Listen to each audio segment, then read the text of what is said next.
네, 우리가 4주간째 요한복음 17장에 있는 말씀 가지고 우리가 하나님의 말씀의 음성을 우리가 듣고 있습니다. 오늘은 그 17장 18절에서 21절에 있는 말씀 가지고 세계 복음화의 길이라고 하는 제목 가지고 우리가 하나님의 말씀의 음성을 들음으로 말미암아 은혜가 되기를 원합니다. 여러분들이 익히 이제 알고 계시는 바대로 요한복음 17장은 대제사장의 기도입니다. 대제사장의 그 기도에서 우리에게 영적으로 우선 해야 될 4가지를 주님께서 분부하시고 부탁하시면서 기도하셨지요. 첫 번째는 요한복음 17장 1절에서 5절까지 말씀. 예수님께서 아버지께 영광 돌린 것 같이 이 땅에 사는 저와 여러분들도 하나님 앞에 영광 돌리는 삶을 살게 해달라고 그리스도께서 기도하셨어요. 두 번째는 17장 17절에서 19절까지 말씀 2주간 말씀 들었지요. 하나님의 백성들은 하나님의 말씀의 교훈으로서 거룩한 삶을 살게 되기를 원한다고 기도하셨고요. 또 하나님의 백성들은 하나님의 말씀의 책망을 잘 받아서 감당함으로 말미암아 거룩한 생활을 하게 되기를 원한다고 주님께서 기도하셨어요. 한두 주간 더 우리가 말씀을 들어야 되겠지만 오늘 요한복음 17장을 통해서 4번째로 들어야 할 말씀의 제목은요, 17장 18절에서 21절까지 말씀입니다. 원문 그대로 하면은요, 어떻게 하면 구원받은 백성들이 전도와 선교를 잘 감당할 수 있을지, 잘 감당하게 될 것을 하나님 앞에 그리스도께서 대제사장으로 기도하셨다라고 하는 것이죠. 저는 오늘 이 말씀을 함축시켜서 세계 복음화의 길에 대하여 주님께서 오늘 우리를 위해서 기도하신 그 기도의 말씀에 우리가 은혜 받는 시간 되기를 주 이름으로 부탁드립니다. 오늘은 주께서 버림받은 이 세상, 또 버림받은 세상에 사는 그 영혼들을 구원하는 일을 할 수 있도록 주께서 우리에게 몸소 보이신 본을 살펴봄으로 은혜 나는 시간이 되어서 그리스도를 본받아 버림받은 세상, 버림받은 영혼들을 구할 수 있는 교회와 주의 백성들로 세워진 날이 되기를 주 이름으로 또한 축원드립니다. 로마서 3장 23절 말씀에 모든 사람이 죄를 보하였음에 하나님의 영광에 이르지 못하더니, 그런데 요한복음 4장 12절의 말씀에는 천하 인간에게 구원을 얻을 만한 다른 이름을 우리에게 주신 일이 없었다고 말씀하셨고요. 요한복음 14장 6절 말씀에는요, 내가 곧 길이요 진리요 생명이니 나로 말미암아 저는 아버지께로 올 자가 없다고 그랬습니다. 즉 온 인류를 구원할 수 있는, 살릴 수 있는 길은 그리스도밖에 없다라고 하는 말씀이지요. 오늘날 이 땅에 인간들이 살아가고 있는데 가장 큰 병은요, 가장 우리 인간에게 무서운 것은요, 바이러스 병, 그런 거 아니에요. 우리에게 가장 무서운 병은 우리 인간이 가지고 있는 죄인 것이지요. 가장 무서운 병은 원죄라고 하는 병입니다.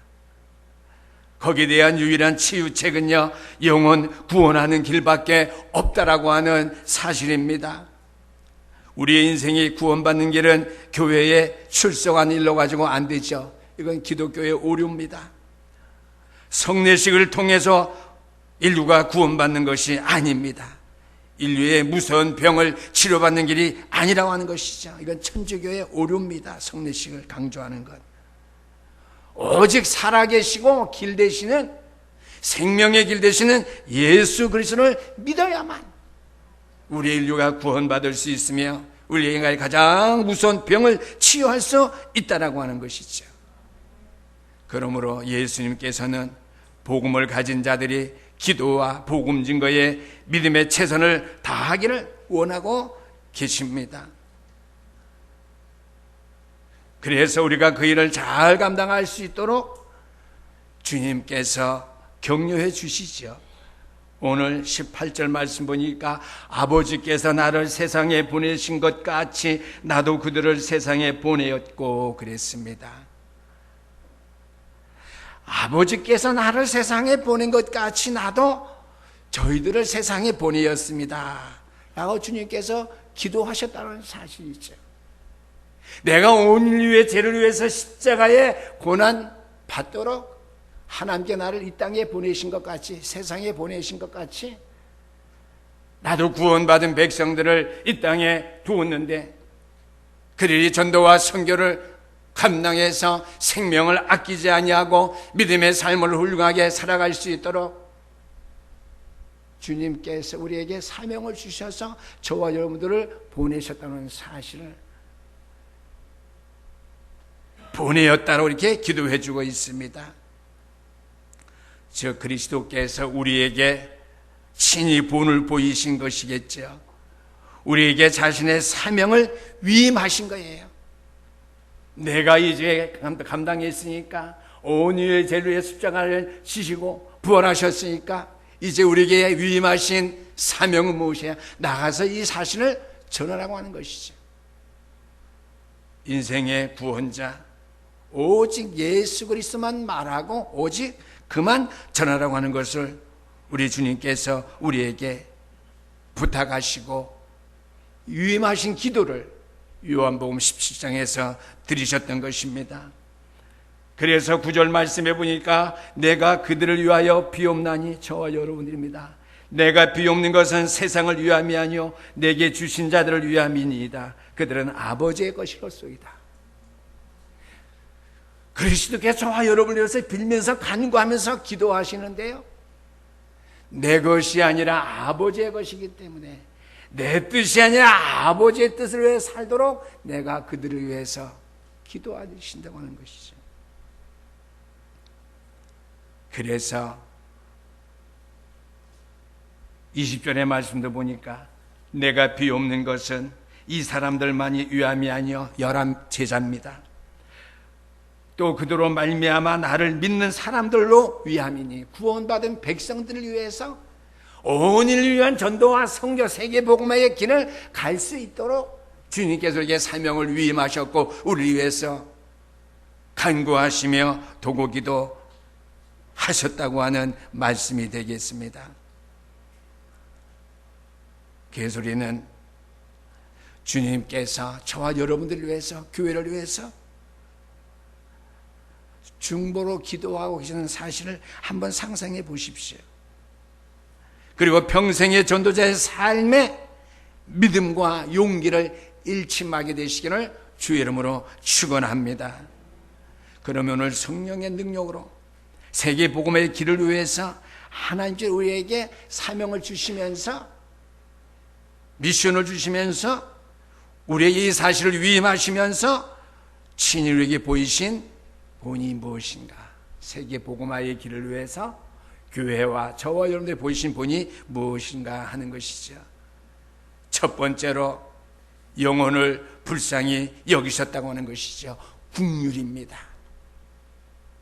아버지께서 아들을 세상에 보내셨는데 이 땅의 영혼들을 불쌍히 여기셔서 생명을 아끼지 아니하고 버리시도록 이 땅에 보내셨는데요, 왜 십자가에 죽으셨느냐? 이 땅의 영혼들을 불쌍히 여기셨기 때문이라고 하는 것이죠. 우리 인생에게 가장 무서운 병인 영적인 병을 치유하시기 위해서 그 백성들을 긍휼히 보시고 불쌍히 보셔서 영혼을 주님께서 십자가의 희생을 치르셨다는 말씀이죠. 영혼을 불쌍히 여기셨기 때문이라는 첫 번째요. 그래서 헬라 말의 긍휼이라는 뜻은요, 그 단어는 내장이라고 하는 말과 관계가 있습니다. 몸에 내장이 있죠. 오장육부, 내장. 그리스도를 구주로 모시지 못한 비참한 영혼들을 바라볼 때에 내장에 정말 뒤틀리는 것 같은 그 영혼을 정말 안타깝게 불쌍히 여기는 그 마음을 말하는 거예요. 내 오장육부가 뒤틀리도록 죽어나서 생명 영혼 볼 때에 내가 견딜 수 없다. 불쌍해서 오장육부가 뒤틀리는 것 같이. 그래서 영원히 불쌍히 여기시는 긍휼함을 가지시고 주님께서 구속사역을 완수하셨다는 말씀이죠. 그래서 오늘 영혼을 불쌍히 여기셨는데요, 주님께서 세계 복음의 길을 향한 우리를 위해서 보이신 분, 첫 번째로 영혼을 불쌍히 여기셨다고 하는 말씀. 거기에 성경적 예를 보니까 첫 번째입니다. 무리를 불쌍히 여기신 주님이 나와 있습니다. 마태복음 9장 36절 말씀 보니까 예수님께서 무리를 보시고 민망히 불쌍히 여기시니 이는 저희가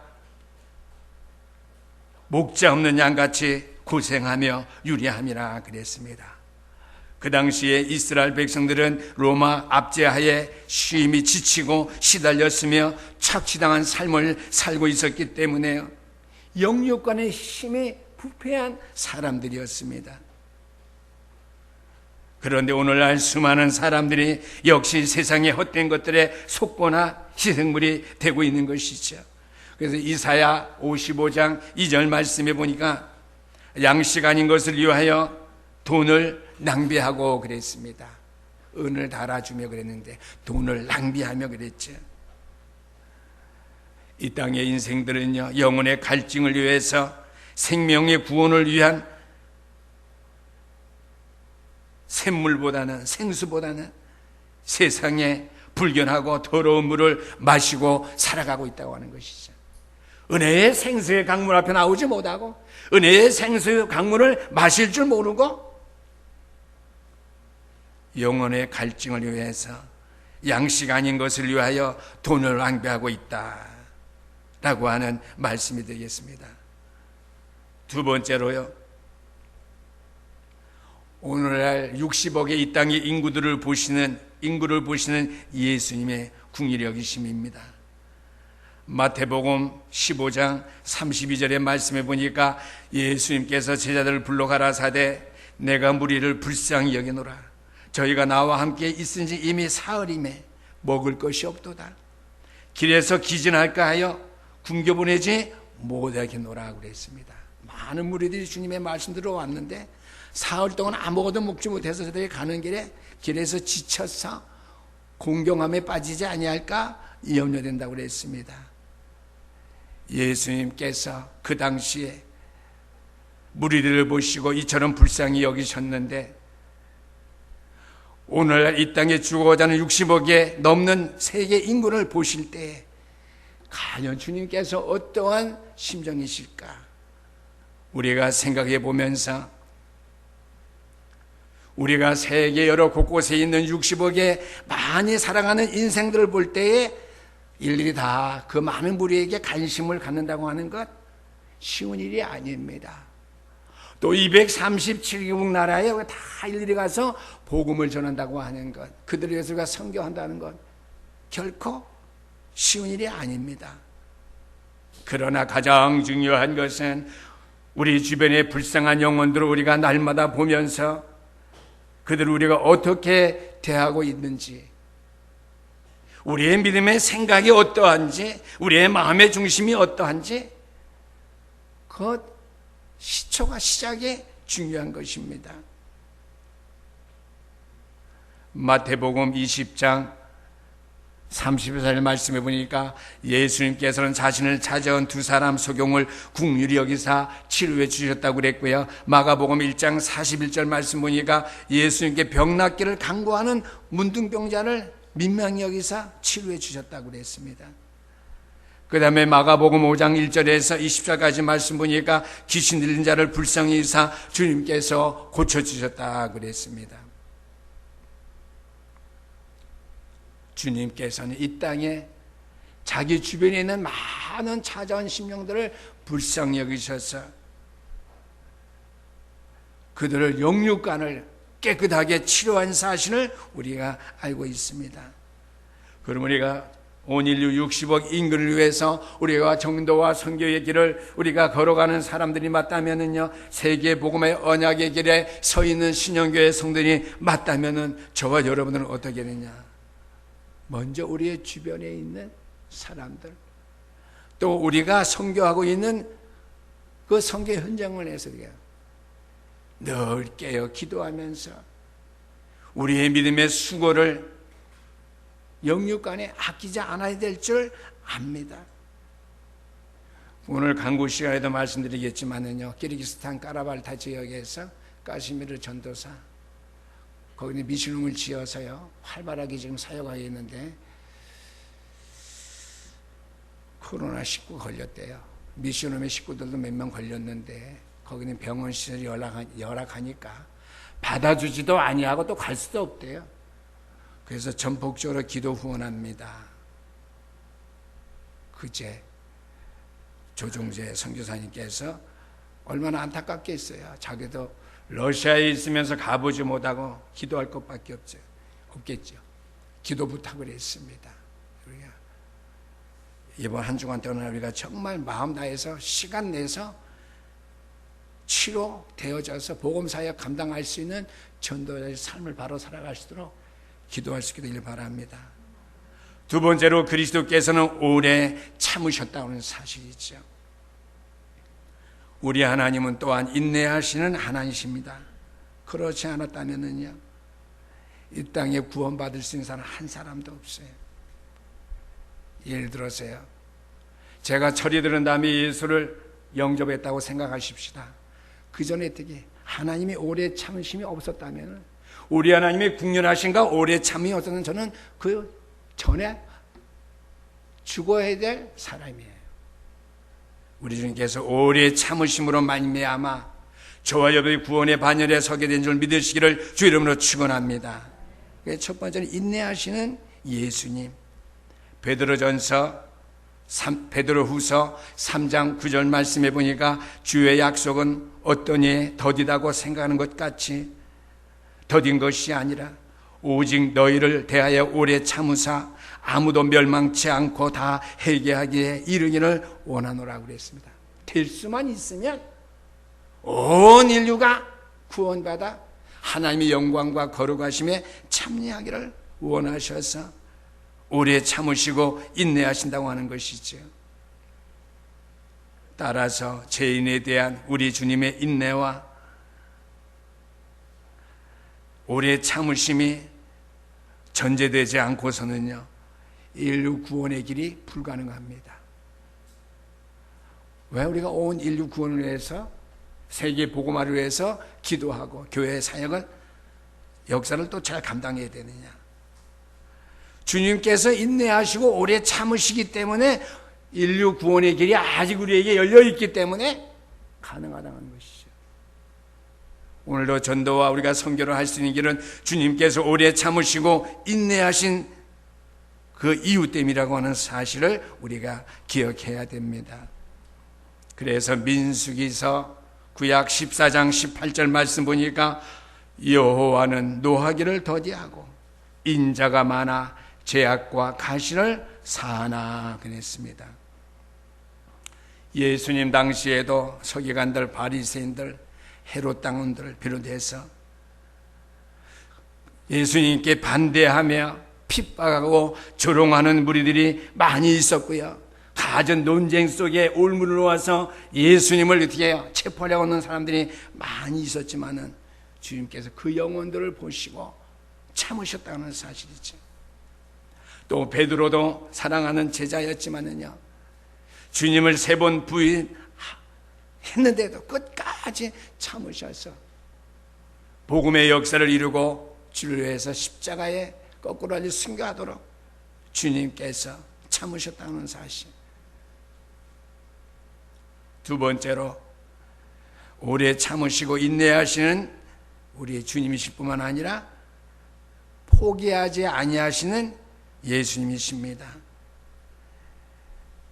베드로가 갈릴리 바다에 가서 밤새 그물을 내려오는데 한 마리의 고기도 잡지 못했어요. 새벽 미명에 주님께서 베드로를 만나세요. 고기를 많이 잡았느냐? 한 마리도 잡지 못했습니다. 우리가 밤이 맞도록 수고하였으니 얻은 것이 없지만 주님께서 깊은 곳에 가서 마지막 한번 그물을 내려봐라.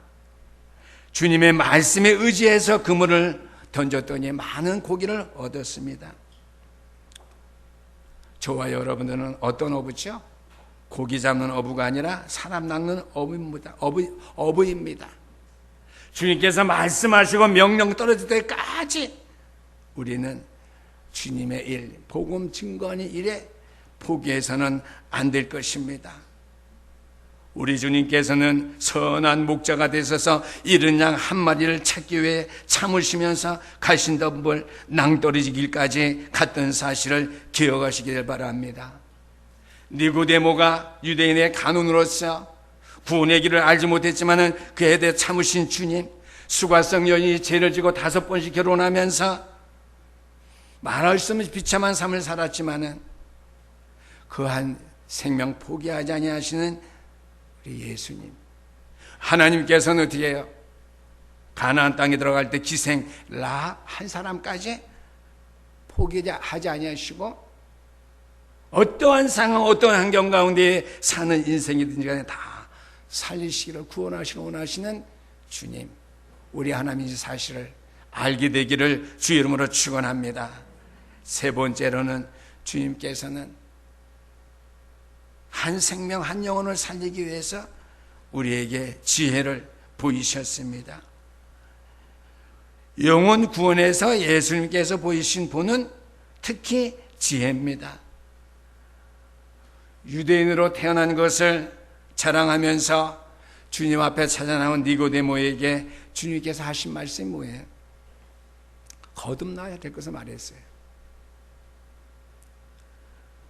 거듭난 것이 뭐냐고 물으니까 다시 태어나야 된다고 그랬거든요. 내가 어떻게 부모님의 몸에 들어 다시 내가 태어납니까? 주님께서는 내가 그리스도이니까 나를 믿으면 유대인의 유대의 법으로 그리스도를 아는 것이 아니라 메시아를 아는 것이 아니라 예수를 그리스도로 알면 거듭난다는 사실을 말씀해 주셨죠. 한낮에 모든 사람이 눈길을 피해서 우물가에 물을 길러 간 수고성 여인에게 뭐예요? 생수에 대해서 말씀해 주셨습니다. 내적으로 갈급해 있고 영적으로 무뎌진 영혼, 삶의 만족이 없어서 여러 번 결혼에 실패한 여인에게 주님께서 어떻게 해요? 생수에 관해서 말씀해 줬죠.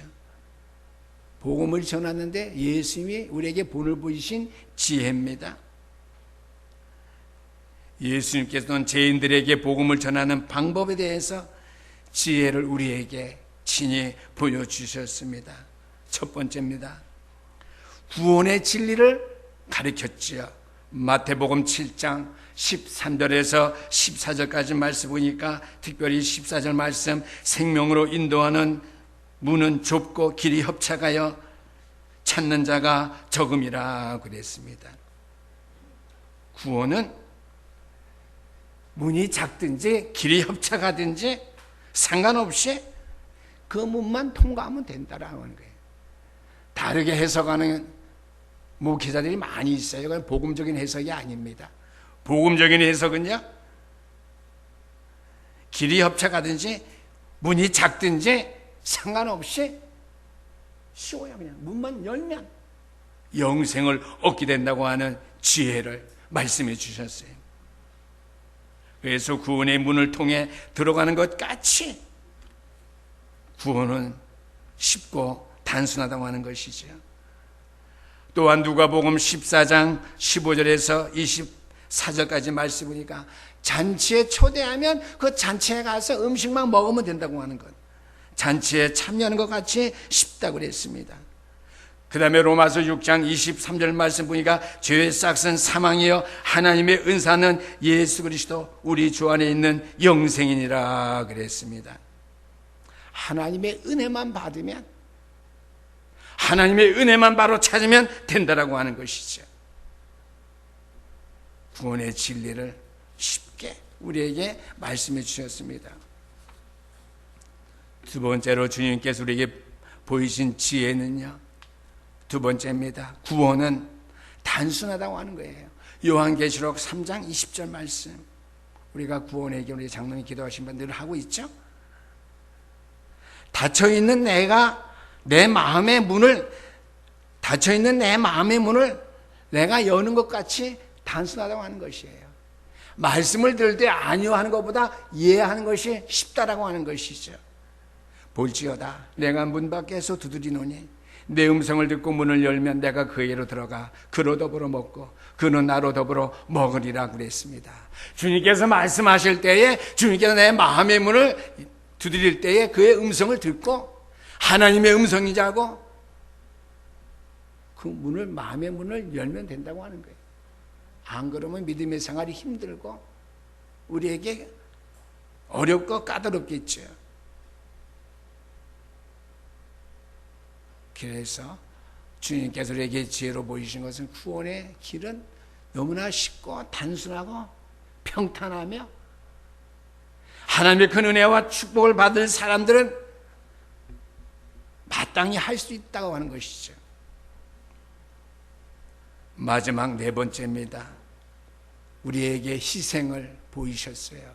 그 주님의 기도는요, 우리에게 지혜를 보이셨다, 궁일의 여기심을 보이셨다, 이쪽에 해석하시면 돼요.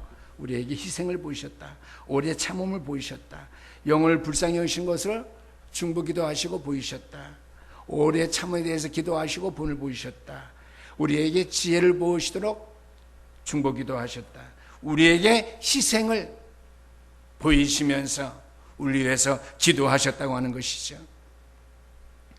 우리는 자신의 편리와 기쁨, 또 개인의 이익만 꾀다가는 잃어버린 영혼을 구원할 수 없어요. 나만 위해 살다가는 영혼 구원할 수 없다라고 하는 것이죠. 나만을 항상 생각하고 내 교회만을 생각하다가는 주님의 가신 그 길을 우리가 따라갈 수 없다라고 하는 거예요. 많은 교회들이 그런 오류를 범하고 있죠. 예수님께서도 인류 구원을 위해서 자신의 모든 것을 버리신 같이 오늘 저와 여러분들은 내 편리와 기쁨, 내 개인의 이익도 때로는 한 생명 영혼을 구하기 위해서 버릴 수 있어야 된다라고 하는 말씀이 되겠습니다. 이러한 점에 있어서 구약의 한 인물 모세가 있고요, 신약의 한 인물 바울 우리가 볼 수 있는데요, 그리스도께서 우리에게 희생의 본을 보이시고 우리를 위해서 기도하신 것 같이 남을 위해서 희생하는 그리스도의 본을 따른 인물, 사람인 사실을 우리가 볼 수 있습니다. 먼저 구약에 나타난 모세인데요, 첫 번째, 모세가 백성들을 위해서 기도하며 자신을 희생합니다. 출애굽기 3장 32절에서 30절까지 말씀입니다. 모세가 하나님께 생명을 걸고 희생적인 기도를 산에 올라가 드린 것을 우리가 볼 수 있는데요, 그러나 이제 그들의 죄를 사하여 주시옵소서. 그러하지 아니하면 원하건대 주께서 기록하신 책에서 내 이름을 지워버려 주옵소서 그랬습니다. 모세가 하나님이랑 기도할 때 그 기도 이전에 하나님 슬픕니다. 내 백성이 하나님의 말씀을 몰라서 지도자가 없어서 내가 산에 올라간 사이에 우상을 섬기고 금송아지를 만들고 절하고 그랬는데, 그 사람의 큰 죄를 범하였는데 내가 저들의 죄를 대신 회개합니다. 주님께 주의 종을 보시고 저들의 죄를 다 용서해 주옵소서. 내 민족의 죄를 용서해 주시옵소서. 그렇지 아니하면 당신이 기록한 책에서, 당신이 기록한 책이 뭐예요? 신약의 말로 말하는 생명책이죠. 생명책에서 하나의 나라의 호적 등본에서 내 이름을 지워버려 주옵소서. 호적 등본은 요새는 대한민국 어디 가신 뛸 수 있어요. 어느 교회 가든지 구원의 확신 우리가 다 확인할 수 있어요. 여러분이 어떤 자리에 있든지 간에 천국 호적 등본에 내 이름 기록된 것을 열람할 수 있어요. 그것은 뭐예요? 어떤 상황에 있든지 어떤 형편에 있든지 우리가 그 믿음을 확인하고 버리지 말아야 된다고 하는 것이죠. 두 번째로 신약에서 바울의 기도입니다. 로마서 9장 2절에서 3절까지 말씀인데요. 자기 혈육이 천국에만 간다면 자기가 지옥에 가는 것도 마다하지 않겠다고 바울은 그렇게 기도했어요. 끔찍하죠. 내가 지옥 가도 좋으니까. 모세도 마찬가지죠. 내가 큰 근심이 있는 것과 마음이 그치지 아니하는 고통이 있는 것은 내 양심이 성령 안에서 나로 더불어 증거하노니 나의 형제 곧 골육의 친척을 위하여 내 자신이 저주를 받아 그리스도에게서 끊어질지라도 원하는 바로다 그랬습니다. 내 생명의 저주를 받아서 끊어져도 내 가족, 내 골육 지친 내 민족 형제들이 다 구원의 복음의 소식을 듣고 영생을 얻기를 원한다고 하는 것이죠. 잃어버린 영혼을 그리스도께로 인도하는 일은 우리의 가까운 일가 친척, 내 주위 사람들로부터 시작돼야 된다고 하는 것을 깨달아야 됩니다. 멀리 있는 사람 전도 선교하는 거 좋아요. 그건 하는과 동시에 가장 먼저 선행돼야 될 부분은 내 식구예요. 내 가족이에요. 내 친족이에요. 거기서부터 시작되어야 된다고 해서 성경은 우리에게 친히 증거해주고 있습니다. 그러기 위해서는 우리는 기도해야 되겠고요. 또한 남을 위해서 우리가 헌신, 봉사도 해야 되겠으며 또 그들의 생명에게 생명 살리는 복음을 전하는 전도도 해야 되겠고요. 그래서 우리는 그리스도 예수의 형상을 늘 닮아가면서 세계 복음화의 길에 전심전력을 다해야 될 줄 믿습니다. 우리는 저들을 불쌍히 여기며 인내하면서 기도해야 됩니다. 먼저 내 식구, 내 가족, 내 골육 지친 내 형제, 나아가서 세계 복음의 길에 일꾼이 될 수 있도록 기도해야 하면 기도해야 됨을 잊지 마시게 되기를 또한 부탁드립니다. 결론 중에 결론이라면은요, 복음 가진 자가 세계 복음을 위해서 기도하지 아니한다면 그냥 복음 가진 사람일 뿐입니다. 구원받지 못한 사람 제가 말하지 않았어요. 복음 가진 자가 세계 복음을 위해서 기도하지 않는다면은 그냥 그리스도의 그 본을 우리가 따르지 아니한다면 그냥 뒤에 복음을 가진 사람일 뿐이에요. 그러나 복음 가진 자가 세계 복음을 위해서 기도하신다면은요, 언약 성취 속에 복음의 사람이 되는 것입니다. 언약의 여정 속에 있는 그 언약의 여정 위를 걸어가는 복음의 사람이라는 사실을 기억하면서 오늘 세계 복음화의 길 어떠한 것인지 주님께 네 가지 본을 보이신 사실과 어떻게 해요?